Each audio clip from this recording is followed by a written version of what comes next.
अस्सलाम वालेकुम, कैसे हैं आप। उम्मीद है कि सब खैरियत से होंगे। तो आज मैं बना रही हूँ खजूर की बर्फ़ी। तो ये कैसे बनती है और इसके लिए किन किन चीज़ों की ज़रूरत होती है, चलिए मैं आपको बताती हूँ। खजूर लिए मैंने 250 ग्राम। इसकी गुठली निकाल कर इसको मैंने चॉप कर लिया है, इस तरह से बारीक सा चॉप कर लिया है। देखें, कोकोनट पाउडर लिया है 1 टेबल स्पून। बादाम की ली थी मैंने 15 गिरियाँ, इसको मैंने बारीक चॉप कर लिया इस तरह से।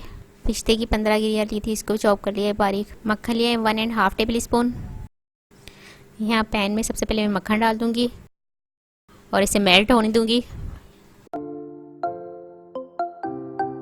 मक्खन मेल्ट हो गया, इसमें खजूर डाल दूंगी और इसे मैं लो फ्लेम पर पकाऊंगी सॉफ्ट होने तक। अच्छी तरह से सॉफ्ट करना है हमें इसे, बहुत ही अच्छी तरह से पकाना है इसे।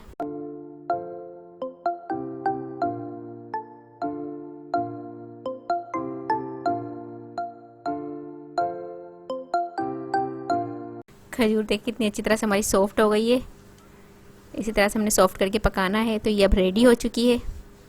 ये देखिए चिपक नहीं रही हाथ पर, तो ये बहुत अच्छी तरह से तैयार हो गई है। अब इसे मैं डिश आउट कर लूँगी। डिश आउट कर लिया इसे मैंने और इसे रूम टेम्परेचर पर ठंडा कर लूँगी।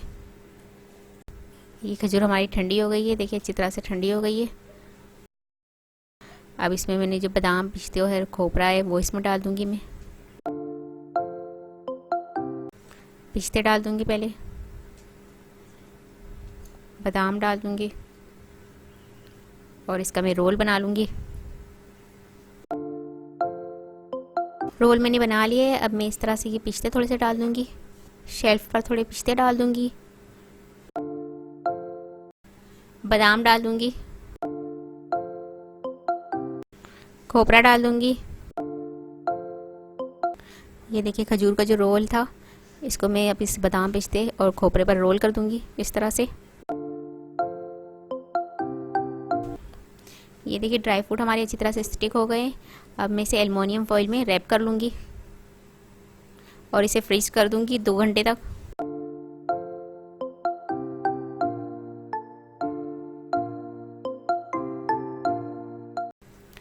ये 2 घंटे हमारे हो गए। अब इसकी मैं कटिंग कर लूँगी रोल की और इसे मैं डिश आउट कर लूँगी। खजूर की बर्फ़ी हमारी तैयार है। तो कैसी लगी आपको ये रेसिपी। अगर ये रेसिपी पसंद आए तो मुझे कमेंट्स में बताइएगा कैसी लगी आपको ये रेसिपी। और अगर आपको मेरी वीडियो पसंद आती है तो इसे लाइक करें, शेयर करें। और अगर आप मेरा चैनल पहली मर्तबा देख रहे हैं तो सब्सक्राइब कीजिए, नीचे दिए गए बेल आइकन को क्लिक करें ताकि मेरी आने वाली नई वीडियो आप तक पहुँच सके। अपना बहुत ख्याल रखिएगा, मुझे अपनी दुआओं में याद रखिएगा। आपसे मिलती हूँ अगली वीडियो में इंशाल्लाह। अल्लाह हाफिज़।